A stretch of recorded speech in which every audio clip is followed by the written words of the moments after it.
Bonjour, le cours d'aujourd'hui concerne l'insuffisance respiratoire chronique. C'est le dernier cours concernant le certificat de pneumologie pour la première année, deuxième cycle des études médicales, donc la troisième année des études médicales. Les objectifs éducationnels de ce cours sont définir l'insuffisance respiratoire chronique, être capable d'expliquer les mécanismes de l'hypoxémie et d'en déduire les conséquences, citer les étiologies de l'insuffisance respiratoire chronique, reconnaître une insuffisance sur des arguments cliniques et gazométriques, mener une enquête étiologique et apprécier la gravité de ce tableau, reconnaître les complications de l'insuffisance respiratoire chronique et assurer une prise en charge correcte. Comme introduction, l'insuffisance respiratoire chronique est grave, invalidante et coûteuse. Grave parce qu'elle menace le pronostic vital, elle expose à des morbidités associées assez fréquentes. Invalidante, rendant le malade incapable d'assurer ses activités professionnelles, voire même les activités de tous les jours, les activités de la vie quotidienne, et coûteuse, parce que comme vous allez le voir, son traitement nécessite des moyens assez coûteux. Ces étiologies sont variées et ces facteurs de risque sont multiples. Actuellement, pour la Tunisie et pour beaucoup de pays, le tabagisme est l'un des facteurs les plus importants dans la genèse de l'insuffisance respiratoire chronique, dont il faut tenir compte pour la prévention. La définition, c'est l'incapacité prolongée de l'appareil respiratoire à assurer une oxygénation satisfaisante et ou l'élimination du gaz carbonique. L'incapacité prolongée, ça veut dire qu'il faut au moins plusieurs semaines pour parler de l'insuffisance respiratoire chronique. Parce que quand c'est une installation rapide, on parle d'insuffisance respiratoire aiguë.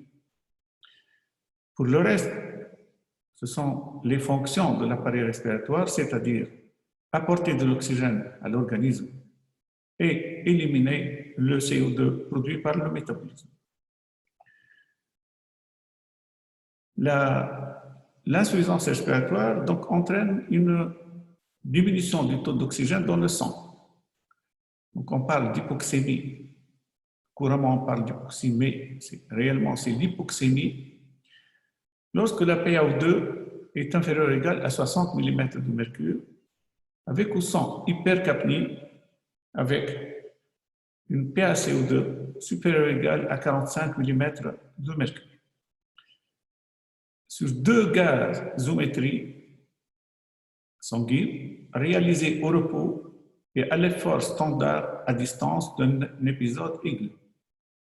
Donc, l'insuffisance respiratoire chronique est chronique parce qu'elle dure dans le temps. Et donc, les deux gazométries doivent être réalisées à au moins 3 à 4 semaines d'intervalle. Deuxièmement, l'insuffisance respiratoire chronique entraîne une insuffisance respiratoire. Ça veut dire, sur le plan biologique, cette incapacité à assurer les fonctions s'objective par l'hypoxémie avec une PaO2, une pression artérielle sanguine en oxygène, inférieure ou égale à 60 mm de mercure. Ce qui correspond à pratiquement une saturation transcutanée de l'oxygène à 90-92%. Mais on ne peut pas se baser sur la mesure de la saturation transcutanée pour confirmer une insuffisance respiratoire chronique.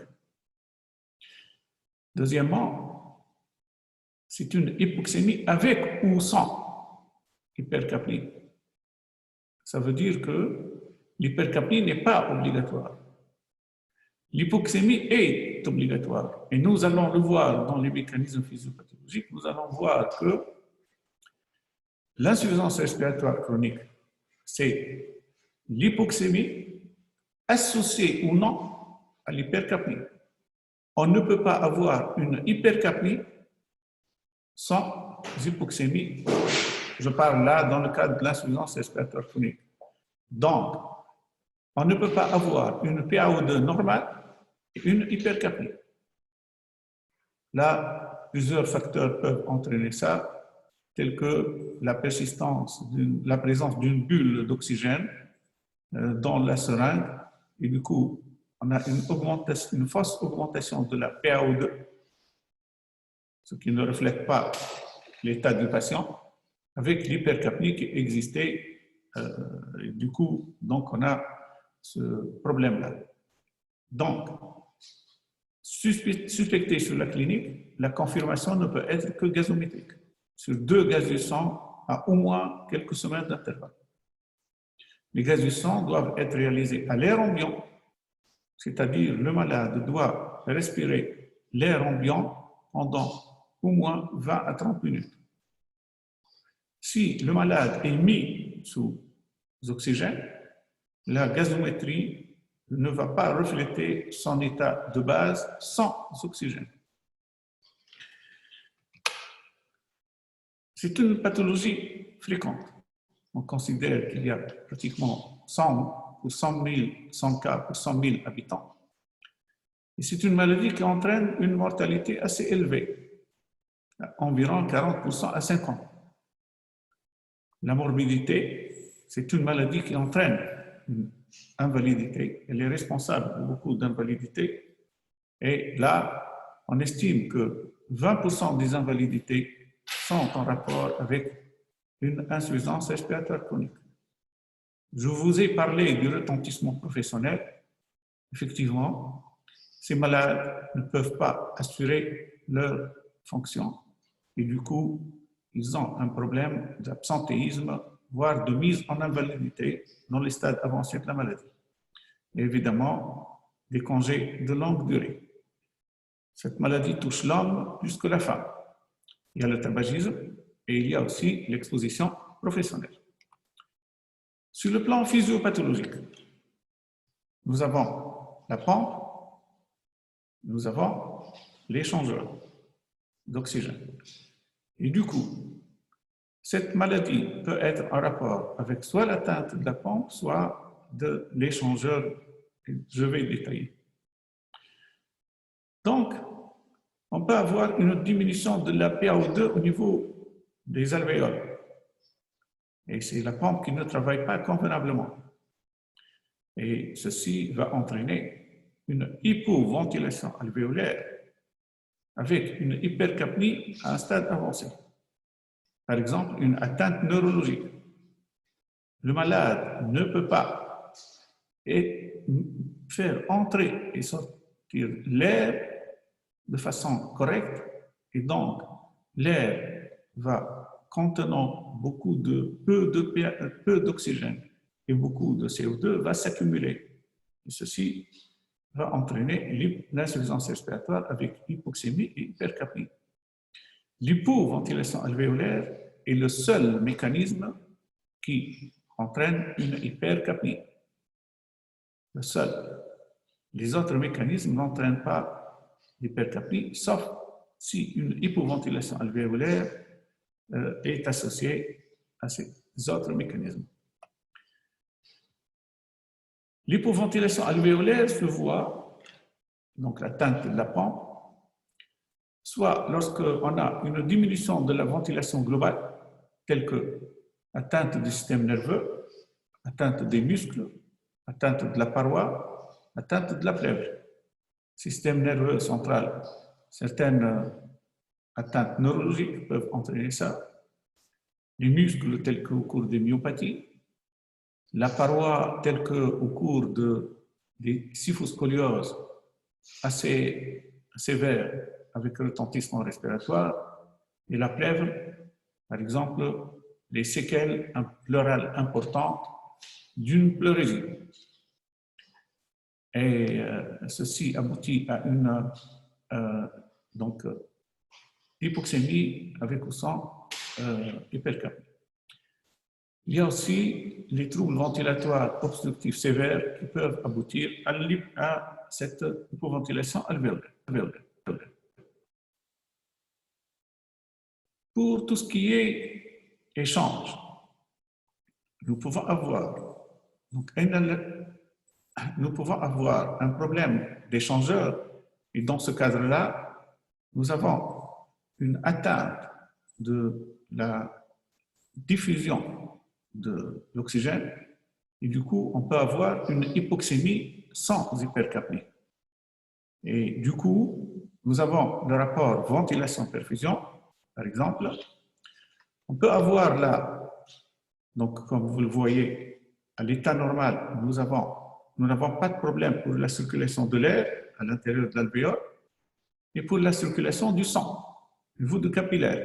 L'échange se faisant au niveau de la membrane alvéolo-capillaire. Lorsqu'on a un obstacle, une diminution de la ventilation, alors que la circulation reste normale, nous avons un effet chante. Donc, on a le sang qui est chanté, c'est-à-dire qu'il passe à côté de la membrane sans pour autant être enrichi en oxygène et sans qu'il y ait élimination de la CO2. Donc, c'est l'effet chante, tel qu'au cours de la BPCO. Mais nous pouvons avoir aussi un problème d'un autre type, c'est l'effet espace mort, avec donc l'atteinte de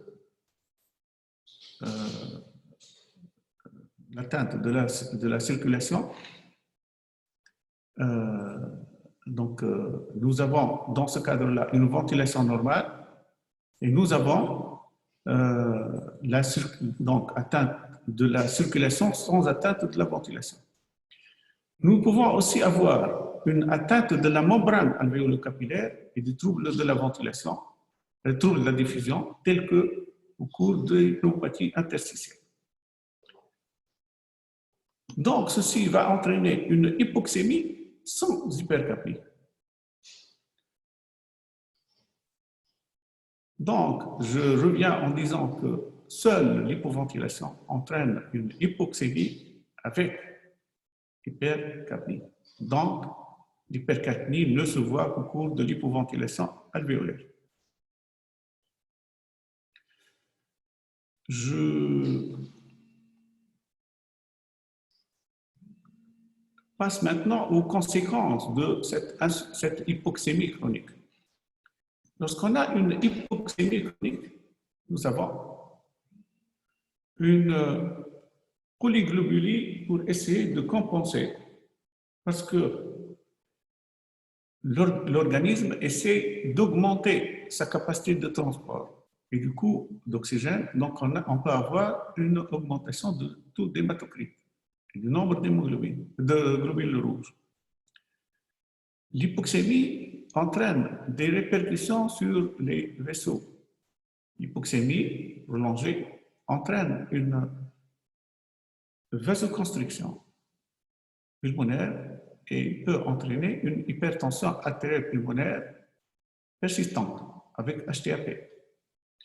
Et comme conséquence à un stade avancé de cette hypertension artérielle pulmonaire, le retentissement sur le ventricule droit et la décompensation respiratoire peut s'accompagner à un stade avancé, peut s'accompagner d'une insuffisance cardiaque droite, c'est la décompensation cardiaque droite avec évidemment donc l'hépatomégalie, les œdèmes des membres inférieurs, etc. Et tout ceci est expliqué par l'hypoxémie initiale, le manque. De même, l'insuffisance respiratoire chronique, l'hypoxémie, retentit sur le cerveau, retentit sur l'organisme d'une façon générale du fait de l'absence d'une bonne oxygénation des tissus et des organes.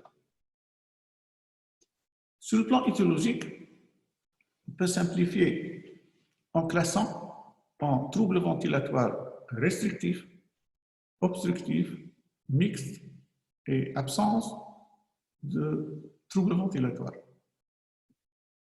Le trouble ventilatoire restrictif, c'est-à-dire là, on a une diminution de la capacité pulmonaire totale et donc nous avons là diverses étiologies.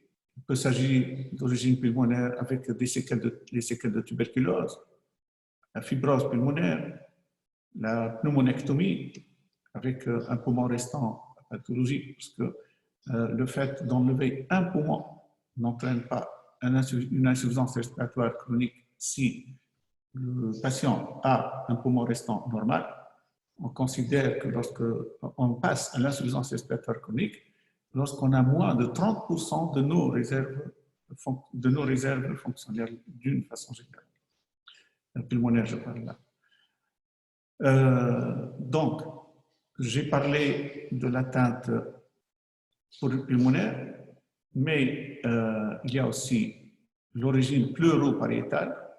Et dans ce cadre-là, la scoliose sévère, la syphose, la thoracoplastie, bon, c'est une technique ancienne qui a été utilisée pour traiter la tuberculose avant l'ère des médicaments efficaces, où on enlevait un certain nombre de côtes, entraînait un collapsus pulmonaire et la guérison de la tuberculose.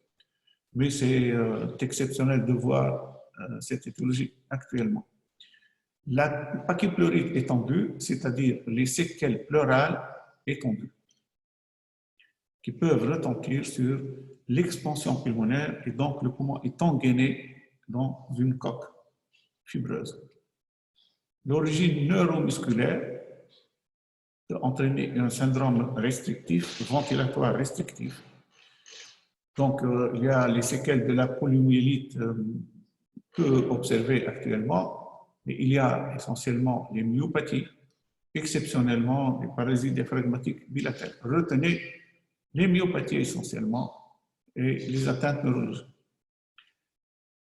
Les troubles ventilatoires obstructifs, comme vous le savez, essentiellement la BPCO, surtout avec le tabagisme assez répandu actuellement au sein de la population tunisienne, particulièrement chez les hommes.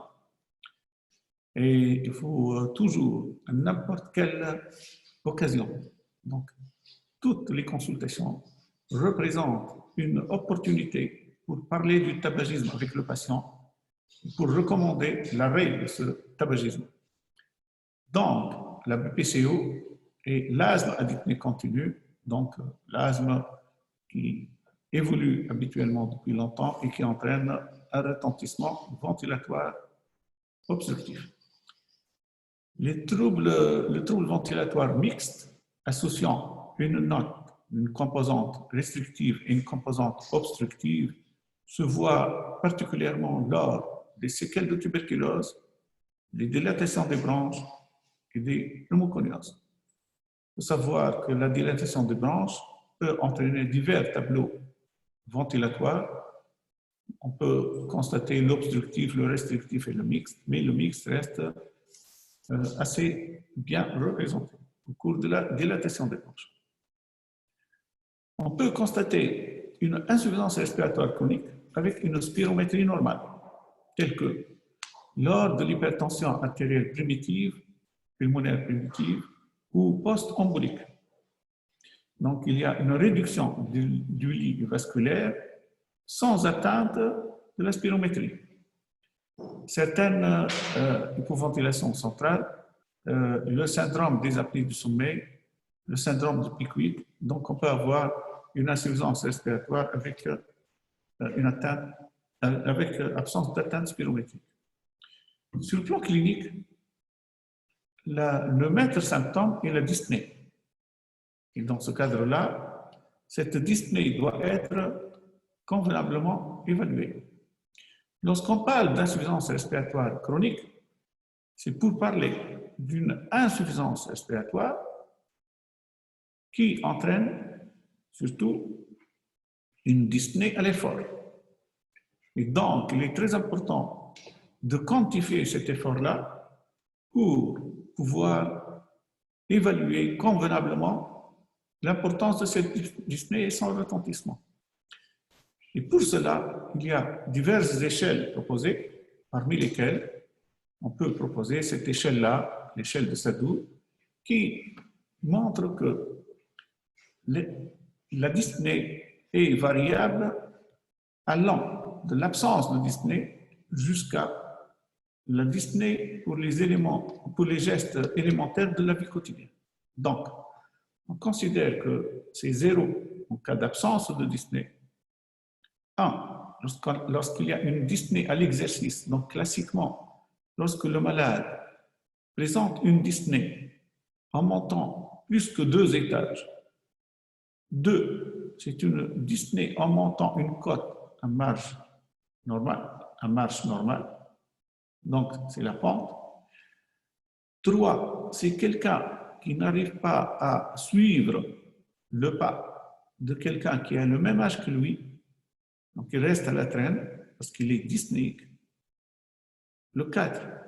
C'est quelqu'un qui n'arrive pas à marcher à son propre pas, sans arrêt. Généralement, donc, c'est des malades qui n'arrivent pas à faire plus que 100 mètres. Et 5 sont des malades dyspnéiques pour les gestes de la vie quotidienne. Donc, le fait même de changer ses vêtements ou d'aller aux toilettes constitue un élément qui déclenche la dyspnée des fois. Donc là, c'est un exemple d'échelle. Il y a l'échelle Sadoul, il y a l'échelle MMRC, largement utilisée pour de la PPCO. Et de toute façon, donc, l'essentiel, c'est que pour un service donné, il faut utiliser la même échelle pour que les dossiers soient comparables. Et donc, généralement, on choisit l'échelle et on essaie d'évaluer la dyspnée en questionnant convenablement le patient. De toute façon, là, il est important d'insister sur le fait que certains malades répondent en leur disant « Monsieur, est-ce que vous pouvez marcher, par exemple, est-ce que vous pouvez marcher 400 ou 500 mètres ?» Je peux vous dire oui. Mais il faut toujours insister sur l'élément suivant. Est-ce que vous pouvez marcher ces 400 ou 500 mètres sans vous arrêter? Et souvent, ces malades vous disent oui, je peux marcher 500 mètres, mais je dois m'arrêter, par exemple, à 2 reprises. Et donc, il faut calculer en tenant compte de ces arrêts. Et ces arrêts représentent finalement la distance que peut le malade parcourir. Et cette distance est appelée le périmètre de marche. Et le malade qui présente une insuffisance respiratoire chronique voit toujours ce périmètre diminuer avec le temps. Et c'est une diminution qui se fait habituellement de façon très progressive sur des mois et des années. Donc, donc la réduction trop rapide du périmètre de marche, c'est-à-dire en 2, 3 jours, une semaine, doit faire évoquer l'exacerbation ou l'aggravation aiguë d'une insuffisance respiratoire chronique. Nous allons parler de ça ultérieurement. Donc, la dyspnée. Il faut vraiment bien questionner le malade concernant la dyspnée. La dyspnée est décrite par le malade de diverses façons. Classiquement, le malade dit qu'il a des qunfas, il peut dire fadda, il peut dire dahsha, il peut dire nahbs. Ce sont les termes les plus utilisés pour décrire la dyspnée. Donc, il faut comprendre ce que le malade vous rapporte. À côté de la dyspnée, on peut constater à l'examen, là je parle des signes de l'insuffisance respiratoire chronique indépendamment de son étiologie. Donc on peut constater une cyanose. Évidemment, la cyanose, c'est au niveau des angles et au niveau des lèvres. Elle témoigne d'une hypoxémie assez profonde. On peut constater la polypnée, donc qu'il faut chiffrer. Classiquement, on parle de polypnée lorsque le malade a une fréquence respiratoire supérieure ou égale à 20 par minute. L'élément clé, c'est la gazométrie. Pour poser le diagnostic et pour le confirmer, je vous ai déjà parlé de cette gazométrie qui doit être réalisée à l'air ambiant, interprétée en fonction de l'âge et répétée elle doit être réalisée. Le premier prélèvement doit être réalisé à au moins quelques semaines d'un épisode aigu de décompensation respiratoire. Et il faut revérifier. Donc, généralement, on fait le premier prélèvement au moins quelques semaines, au moins un mois, 2 mois à distance de l'épisode aigu. Et on refait ce prélèvement-là après au moins 2 semaines pour être sûr que c'est une insuffisance respiratoire chronique. Parce que suite à une exacerbation d'une insuffisance respiratoire chronique, il y a des malades qui peuvent présenter, surtout pendant les 3 premiers mois qui suivent l'exacerbation ou la décompensation, peuvent présenter une diminution de la PaO2 qui va s'améliorer au bout de quelques semaines et le malade va retrouver un état de base où sa PaO2 est supérieure à 60 mm de mercure. Et donc, ne répondant pas à la définition de l'insuffisance respiratoire chronique. J'ai marqué là, interprété en fonction de l'âge, parce que entre l'âge de 25 ans, de pratiquement 70 ans, on perd 10 mm de mercure tous les 30 ans. Et du coup, une PaO2 à l'air ambiant à 82-85 mm de mercure est normal chez un malade âgé de 75-80 ans. Alors que ce chiffre 85 mm de mercure chez un jeune âgé de 20 ans est un chiffre qui inquiète. Je passe maintenant au bilan étiologique. Donc, nous avons posé le diagnostic de l'insuffisance respiratoire chronique sur des éléments donc, de suspicion clinique, mais surtout, c'est la confirmation gazométrique. Et du coup, l'étape suivante est le bilan étiologique. Donc, connaître la cause de cette insuffisance respiratoire chronique, parce que, en fonction de l'étiologie, des traitements spécifiques peuvent être proposés. Ce bilan étiologique se base sur, évidemment, la première étape, c'est la clinique, et donc l'anamnèse. Tabagisme, aérocontaminants, les antécédents personnels et familiaux, et les signes fonctionnels. Certes, le tabagisme est une cause fréquente d'insuffisance respiratoire chronique, et c'est essentiellement à travers la BPCO. Et ce sont les malades qui ont un tabagisme cumulé de plus que 10 paquets années qui présentent un risque majoré de tabagisme, de BPCO. Mais la BPCO a un fondement génétique. Et donc, l'existence d'antécédents familiaux de BPCO augmente le risque personnel de développer une BPCO. Les aérocontaminants, évidemment, donc la pollution d'une façon générale, aussi bien domestique que professionnelle, industrielle ou par les moyens de transport. Et les signes fonctionnels, évidemment, là, il faut bien définir les caractéristiques des signes fonctionnels, particulièrement la dyspnée et les éventuels signes associés. Donc, il y a des malades dont la cause de l'insuffisance respiratoire chronique évolue très rapidement et sur quelques semaines, le malade peut devenir insuffisant respiratoire chronique, tel que suite au développement d'un syndrome de détresse respiratoire aiguë de l'adulte, ou bien une pneumopathie médicamenteuse, par exemple.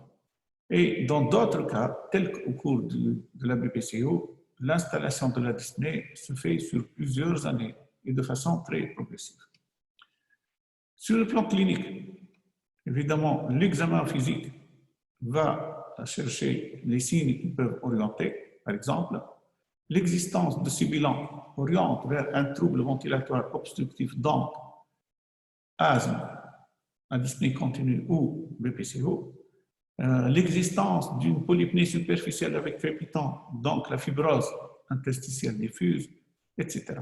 Mais cet examen aussi peut montrer des déformations thoraciques avec une kyphoscoliose assez sévère, ou bien les signes d'une distension thoracique évoquant la BPCO, entre autres, ou bien un hypocratisme digital avec l'élargissement des bouts du doigt témoignant le plus souvent en pneumologie de la dilatation des branches ou bien d'une fibrose interstitielle diffuse. Et ça peut se voir en pneumologie au cours des cancers, comme vous le savez, cancer bronchique. Les arguments radiologiques réconfortent la clinique, mais peuvent montrer des signes évoquant et confirmer une pathologie. Par exemple, là, c'est une atteinte pariétale. Vous avez là un épaississement, vous avez là plutôt une kyphoscoliose avec donc une déformation thoracique très importante. Là, c'est exceptionnel. Bon, là, c'est une intervention chirurgicale qui a emporté les côtes et là, ce sont des traitements anciens utilisés pour la tuberculose. Mais ça peut montrer aussi des poumons clairs et distendus, tels que la BPCO, l'asthme et surtout l'emphysème pulmonaire. Des opacités multiples bilatérales, évoquant la fibrose interstitielle diffuse. Et la fibrose pulmonaire, et dans ce cadre-là, c'est le scanner qui permet une meilleure évaluation du parenchyme pulmonaire. Comme elle peut montrer des hyperclarités sans distension, et c'est le scanner qui va habituellement mettre en évidence la diminution de la vascularisation. Dans ce cas, c'était un cœur pulmonaire chronique post-embolique. Donc, c'était suite à une embolie pulmonaire avec une réduction des surfaces d'échange. Comme on peut constater, une radiographie évoquant et corroborant une atteinte autre que pulmonaire, par exemple une atteinte neuromusculaire, avec, dans ce cas-là, donc un pincement, une ascension du diaphragme, etc., qui reflète donc l'atteinte neuromusculaire, qui est habituellement évidente cliniquement. Le scanner thoracique, donc l'ATDM, est très importante parce qu'elle va mettre en évidence et confirmer plusieurs pathologies. Par exemple, là, nous avons une atteinte interstitielle avec un rayon de miel. Le rayon de miel est classiquement périphérique et ça témoigne, ce sont des lésions irréversibles avec une amputation importante du parenchyme pulmonaire. Donc, c'est l'insuffisance respiratoire chronique qui va réellement bien gêner le patient et l'évolution est habituellement étalée habituellement 2 à 3 ans. Dans ce cas-là, vous voyez que nous avons une dilatation des branches. Une dilatation de branches diffuse touchant les deux champs pulmonaires. Et on a là une raréfaction de la vascularisation. Donc le scanner thoracique est réellement un élément très important pour le diagnostic étiologique. Sur le plan exploration fonctionnelle respiratoire, bon, j'ai mis ce tableau qui présente de façon schématique, mais réellement schématique, le trouble ventilatoire restrictif avec capacité en tenant compte, donc la définition des troubles ventilatoires restrictifs obstructifs mixtes, en tenant compte de la capacité pulmonaire totale, de capacité vitale, du VMS et du rapport VMS sur volume courant. VMS sur capacité pulmonaire totale. Donc, il faut changer là. Donc, ce qu'on a, c'est que, juste un instant, est-ce que je peux corriger la diapo? La diapo? Non. Non. Bon, je continue. Donc, une fois là, VMS sur capacité pulmonaire totale ou forcée, mais de toute façon, ce n'est pas VC. Donc, le trouble ventilatoire restrictif, c'est pour schématiser, c'est quelqu'un chez qui on a, ça correspond au cas où on a enlevé une partie du poumon, des poumons. Donc, c'est quelqu'un qui a moins de parenchyme pulmonaire. Et du coup, c'est un adulte qui a capacité pulmonaire qui ressemble à celle de l'enfant, pour schématiser. Et donc, il a une capacité pulmonaire totale une capacité vitale diminuée et du coup, donc, ce qui s'explique par je dirais en parenthèse, la petitesse des poumons, le VMS qui est diminué, mais VMS sur capacité vitale normale. Et habituellement, donc, ces malades-là présentent par exemple une fibrose pulmonaire. Donc, c'est un trouble ventilatoire restrictif. Le trouble ventilatoire obstructif, c'est typiquement, c'est la BPCO. C'est quelqu'un qui, bon, j'ai mis pour schématiser, capacité pulmonaire totale, capacité vitale, j'ai mis normal, mais habituellement, on voit que c'est élevé. J'ai mis normal pour faciliter la simplification de le faire. Donc, un VMS bas, et donc le rapport VMS sur capacité vitale diminué. C'est quelqu'un qui n'arrive pas à expirer, à chasser l'air à l'aise. C'est ça le VMS. Pour le mixte, c'est quelqu'un qui présente une diminution de toutes les valeurs. Donc, il a 2 petits poumons, mais il a aussi une difficulté à expirer l'air. Et donc, il a une capacité pulmonaire totale diminuée, capacité vitale diminuée, VMS diminuée et VMS sur capacité vitale diminuée. C'est pour tout simplement simplifier l'expression fonctionnelle. J'arrive maintenant au bilan étiologique. Bon, diverses façons, mais on peut aller dans ce schéma-là. PaO2 inférieur à 60 mm de mercure, c'est la définition de l'insuffisance respiratoire et une diminution de la PaCO2. Et donc, dans ce cadre, il s'agit d'une atteinte parenchymateuse pure. Une diminution de la PaO2 avec une hypercapnie. L'augmentation des bicards témoigne de la chronicité de l'hypercapnie. Donc, c'est une hypoventilation.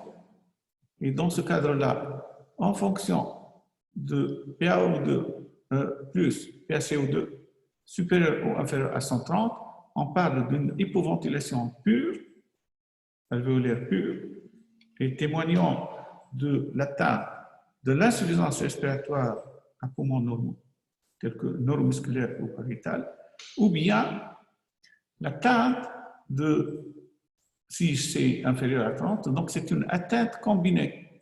Donc il y a l'atteinte de la pompe et l'atteinte de l'échangeur, tel que BPCO évolué, un syndrome mixte précoce. Pour le bilan étiologique, en plus de la clinique, de l'imagerie, de les gazométries, la fibroscopie bronchique avec lavage, plus ou moins biopsie, peuvent être indiquées, la scintigraphie pulmonaire, la polysomnographie, les explorations neurologiques. Donc, beaucoup d'autres examens peuvent être demandés en fonction de l'orientation éthologique. C'est clair que ces examens ne sont pas réalisés de façon systématique. Donc, après avoir réalisé ce bilan éthologique, déterminer l'éthologie, il est très important de vérifier la sévérité de la maladie et donc évaluer le retentissement et évaluer l'existence de complications. En fait, c'est une maladie qui a une dimension socio-professionnelle et familiale. L'insuffisance respiratoire chronique est quelqu'un qui n'arrive pas, lorsque la maladie évolue à un stade avancé, qui n'arrive pas à réaliser les gestes de la vie quotidienne à l'aise. Donc, c'est quelqu'un qui n'arrive pas à se déplacer convenablement en dehors de son domicile. C'est quelqu'un qui n'arrive pas donc à avoir une vie sociale normale, à exercer sa profession, etc. Et donc, il a besoin d'être aidé.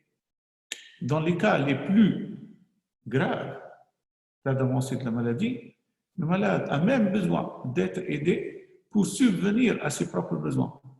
Donc, les activités de la vie quotidienne, c'est-à-dire pour changer ses vêtements, prendre une douche, aller aux toilettes, manger, etc. Ce qui reconstitue un fardeau pour l'entourage. Donc, ceci pour le retentissement sur la vie socio-professionnelle et familiale, tout en insistant aussi sur le fait que ce retentissement professionnel va entraîner un problème économique, parce que ce sont des malades qui ne travaillent pas et qui peuvent avoir des difficultés financières. Sur le plan expression fonctionnelle et gazométrie, on considère que l'insuffisance respiratoire est sévère lorsque la PaO2 est inférieure ou égale à 55 mm de mercure, avec ou sans hypercapnie. Comme je vous ai dit, l'hypercapnie n'est pas obligatoire. Elle ne se voit que lorsque on a une hypoventilation alvéolaire comme étant un ou parmi les mécanismes à l'origine de cette insuffisance respiratoire chronique. De même, le fait d'avoir un VMS inférieur ou égal à 30% des valeurs théoriques constitue un élément de sévérité. Les complications.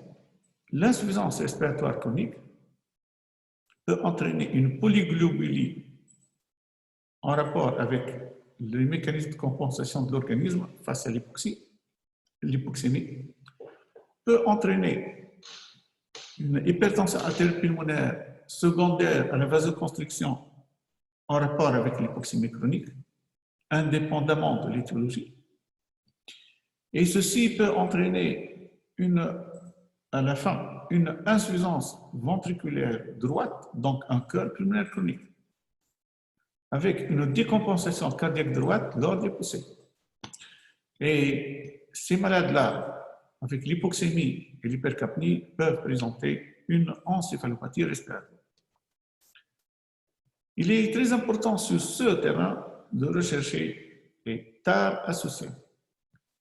Et là, évidemment, éventuellement diabète, sarcopénie, hypertension artérielle associée, etc., pour adapter le traitement. Cette évaluation du patient doit comprendre obligatoirement une appréciation de la situation socio-économique parce que beaucoup de patients ont des problèmes financiers, ce qui retentit sur la prise en charge. Deuxièmement, il faut vérifier l'habitat du patient. À titre d'exemple, quelqu'un qui habite au 3e étage sans ascenseur, c'est quelqu'un qui ne pourra pratiquement plus sortir de chez lui. Donc, il vaut mieux qu'il soit à des stades relativement précoces, relativement peu avancés de la maladie. Et donc, ce sont des malades qui auront beaucoup de difficultés pour monter et descendre les escaliers. Et donc, il vaut mieux que le malade habite dans un immeuble avec ascenseur ou au rez-de-chaussée pour préserver le plus longtemps que possible, je dirais, ses relations sociales et le fait de pouvoir sortir de chez lui.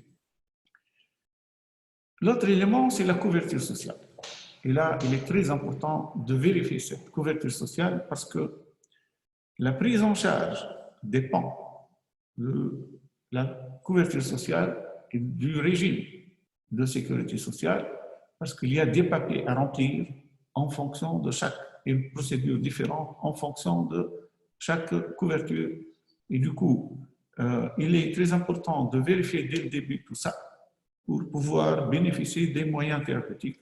Et sachez que même les malades qui n'ont pas de couverture sociale, le ministère des Affaires sociales leur accorde l'oxygénothérapie et les moyens thérapeutiques nécessaires pour être traités convenablement.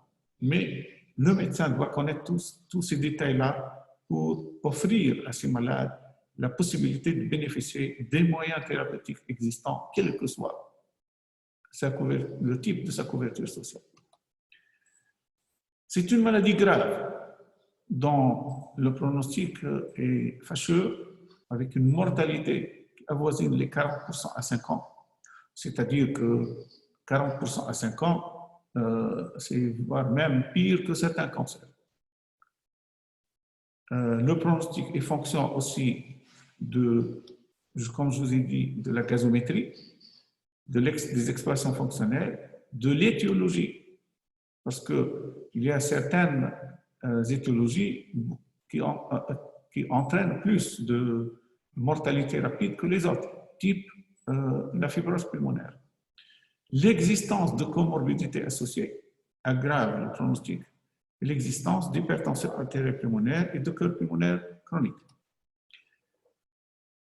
La polyglobulie donc peut se voir et le retentissement neurologique aussi, donc tout ceci constitue des éléments de mauvais pronostic. Mais ces malades-là peuvent présenter des poussées aiguës appelées donc insuffisance respiratoire aiguë sur insuffisance respiratoire chronique, appelée aussi exacerbation d'une insuffisance respiratoire chronique ou décompensation d'une insuffisance respiratoire chronique.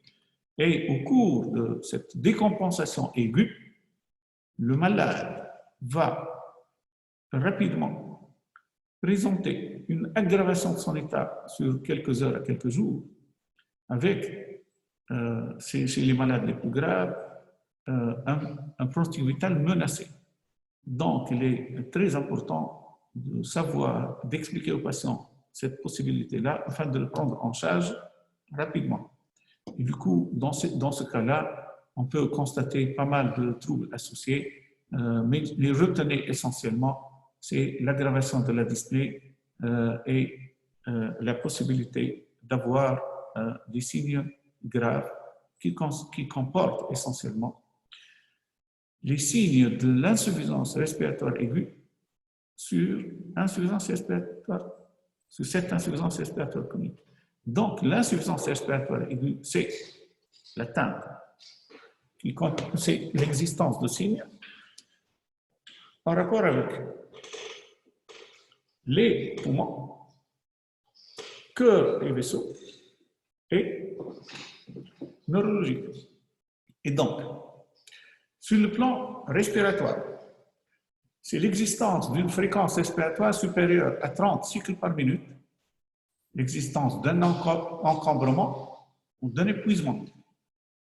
Dans les cas les plus graves, on peut constater une bradypnée, voire un arrêt respiratoire pour les malades qui consultent tardivement.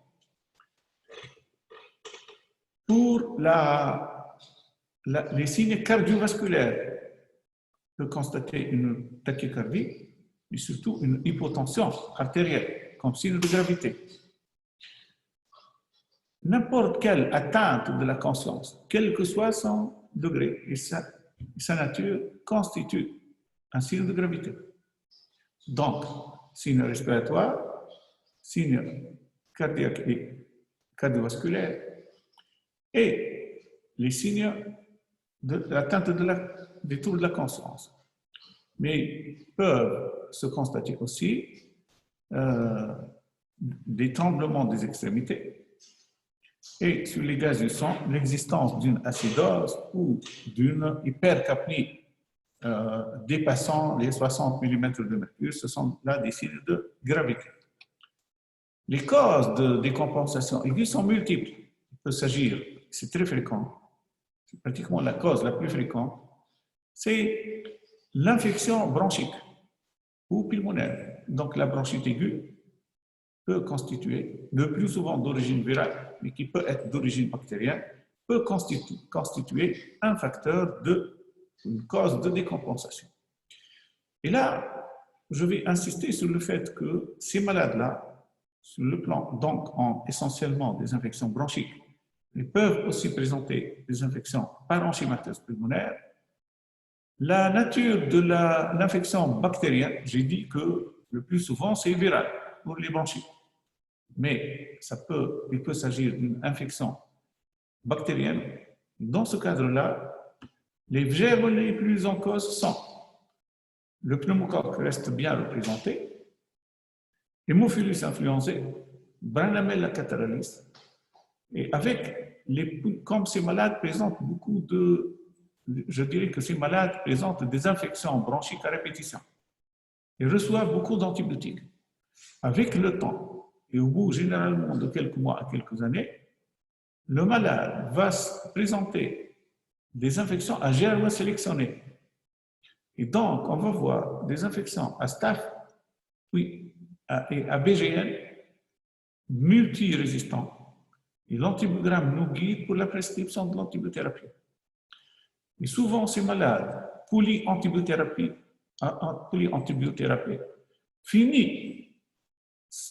finissent par développer des infections apiocyaniques. Et l'infection apiocyanique va être au début à germes sensibles, de plus en plus résistants et difficiles à traiter. Donc, les infections bronchiques.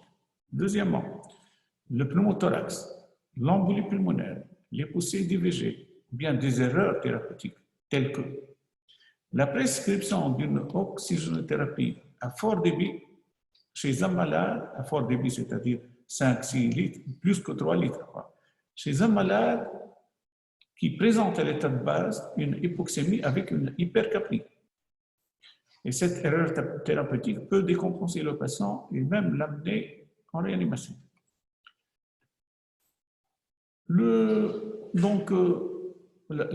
Cette décompensation est un événement grave qui nécessite une prise en charge rapide, vu qu'elle menace le pronostic vital.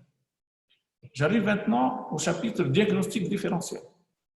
En fait, le diagnostic différentiel, globalement, c'est le diagnostic de la dyspnée. Et du coup, l'insuffisance cardiaque gauche ou globale chronique constitue un diagnostic différentiel important, mais il y a aussi d'autres tels que les shunts droite-gauche, etc.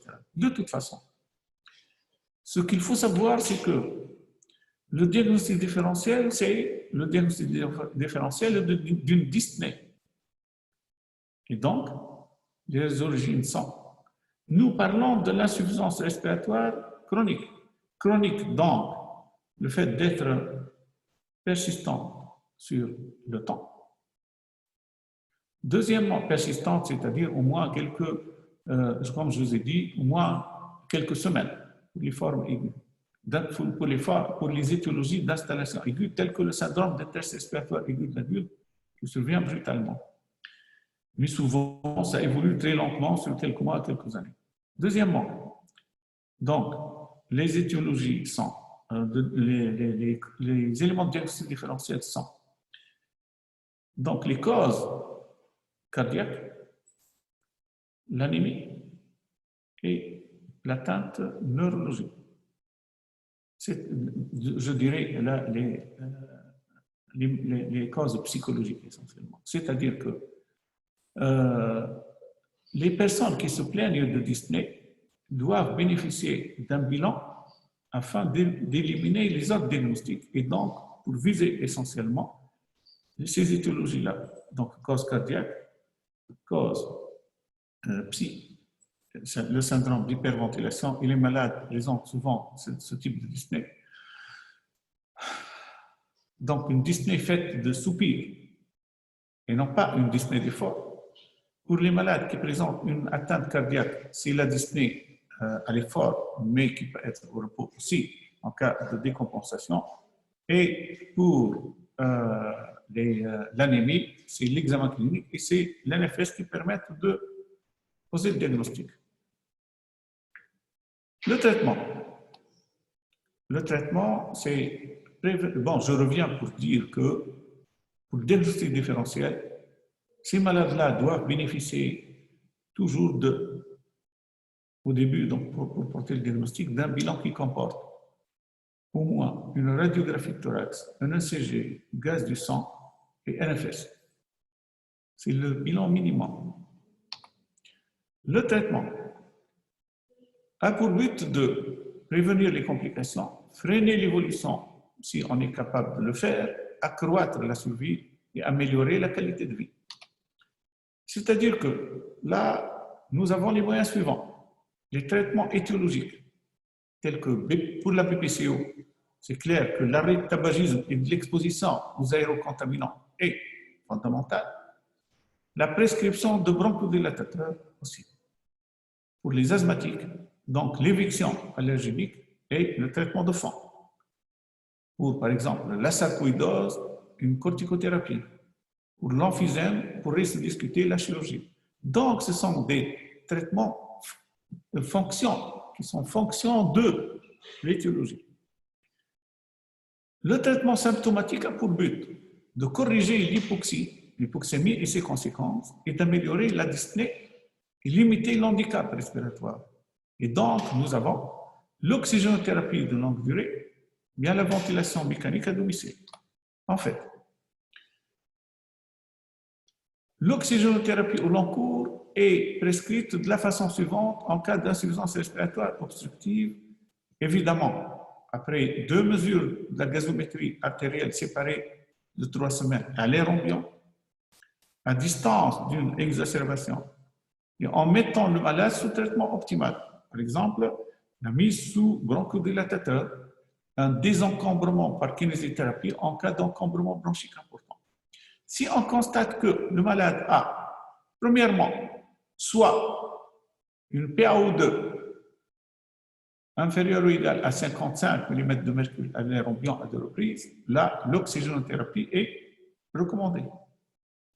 Ou bien si le malade a une PaO2 entre 55 et 59, et s'il a une polyglobulie, ou bien les signes d'un cœur pulmonaire chronique, ou bien une HTAP, donc en recours à l'échographie cardiaque, pour ces deux, ou bien une désaturation nocturne, pour ces malades-là, pour ce deuxième groupe de patients, l'oxygénothérapie est indiquée et les caisses peuvent accorder ce moyen thérapeutique.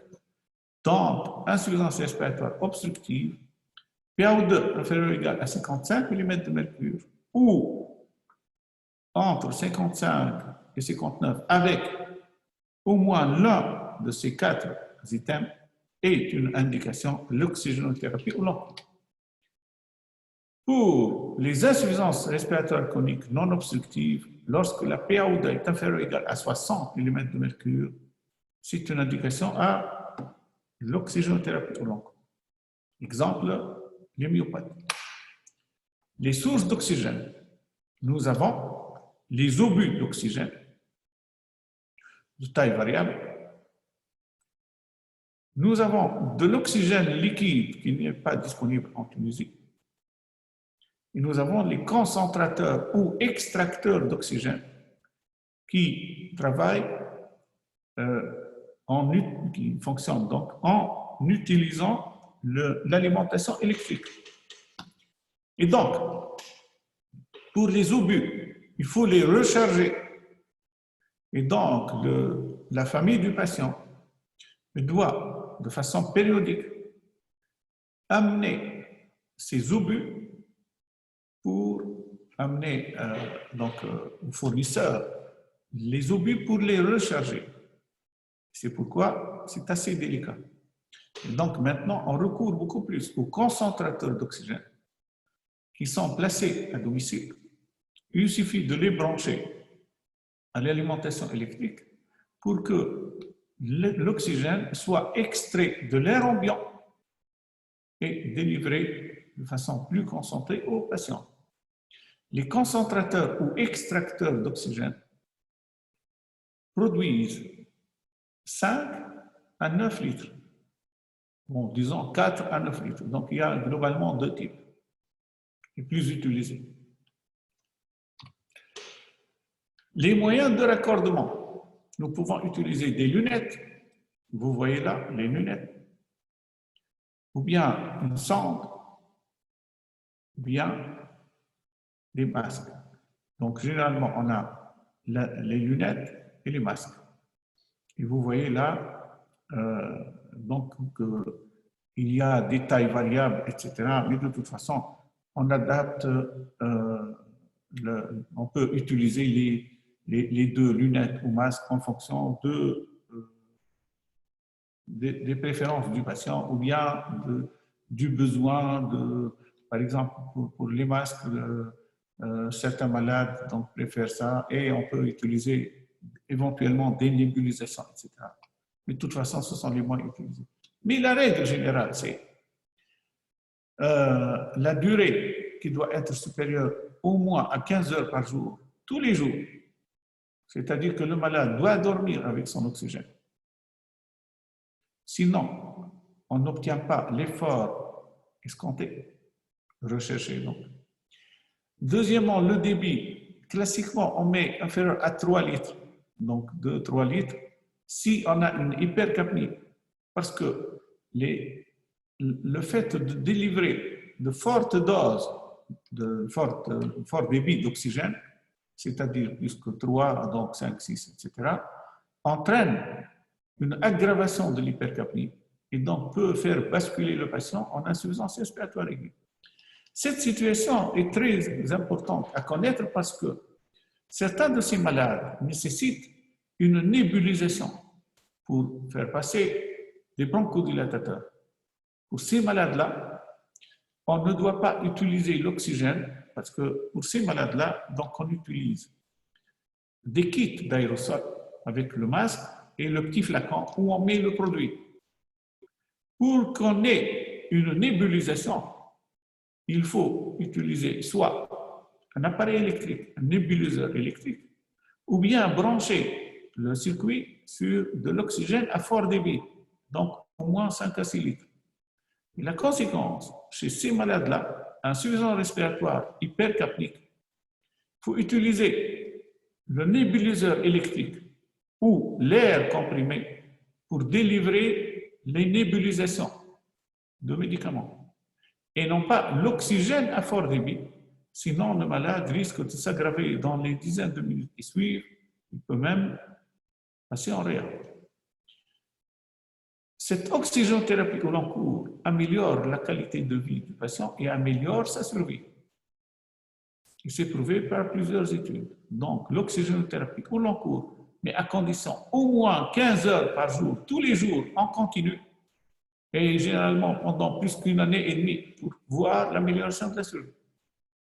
Et ces malades-là peuvent se déplacer. Vous voyez cette dame-là avec de l'oxygène liquide, elle est capable de sortir de chez elle. Ou bien ce malade-là, avec l'extracteur d'oxygène, il peut mener une vie acceptable à l'intérieur de son domicile. De même, l'extracteur d'oxygène.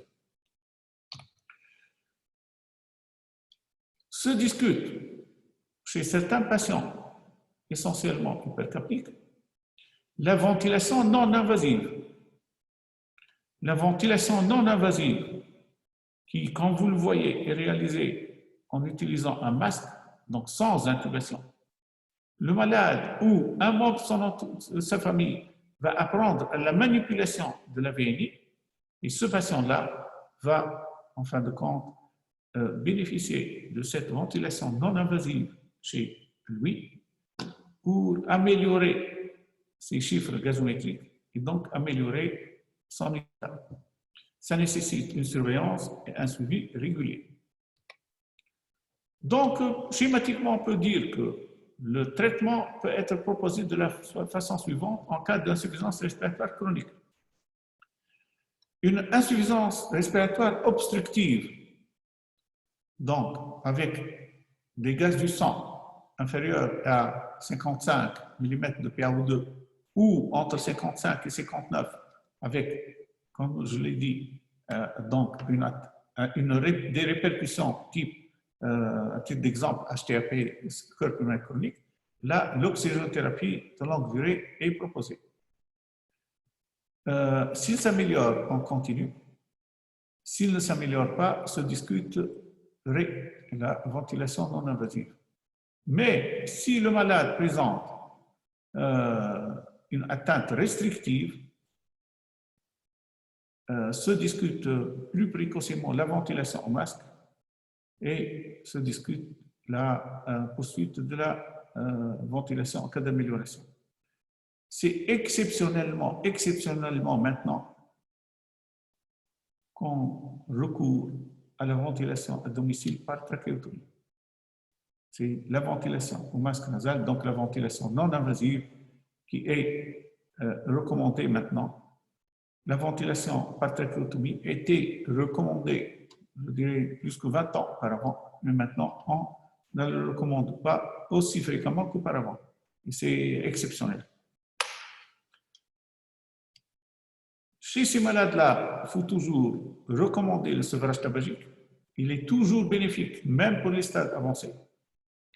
Se discute en fonction des étiologies la kinésithérapie et la réhabilitation à l'effort. Et la vaccination antigrippale antipneumococcique est obligatoire pour ces patients-là. La vaccination antigrippale tous les ans, quel que soit l'âge, en cas d'insuffisance respiratoire chronique, de la durée. Deuxièmement, la vaccination antipneumococcique, elle est recommandée chez ces patients-là. Et là, c'est une injection de vaccin conjugué, une seule fois. Et après une année, l'injection du vaccin polysaccharidique, Pneumo 23, qui est donc refait après 3 à 5 ans pour la polysaccharidique. Et pour la vaccination conjuguée, c'est une seule injection seulement. Les traitements des complications peuvent être à type de diurétique, d'antibiothérapie, de détection précoce de l'insuffisance respiratoire aiguë, de suppression des sédatifs et des antitussifs qui risquent d'aggraver certains patients. Mais la prévention primaire est primordiale parce qu'il est très important de prendre en charge précocement et de façon adéquate les maladies pulmonaires, d'éviter l'exposition au risque, et je pense là essentiellement au tabagisme et à l'exposition professionnelle, et les vaccinations d'une façon générale recommandées chez l'enfant ont permis de limiter énormément l'apparition d'insuffisance respiratoire chronique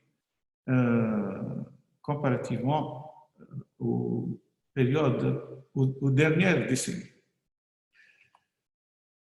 Je conclus en disant que c'est une maladie grave, coûteuse, plusieurs étiologies, nécessité d'un bilan correct et surtout d'une prévention primaire.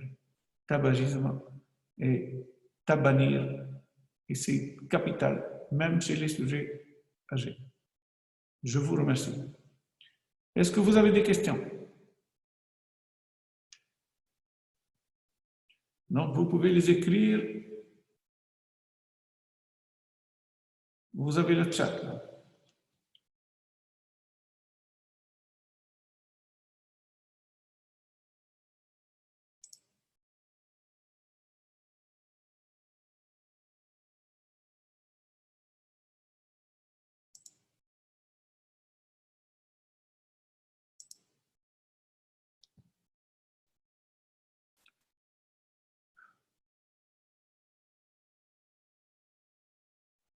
Il y a un mail.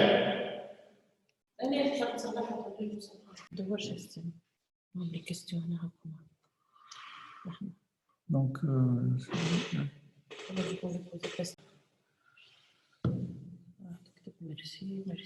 merci, docteur.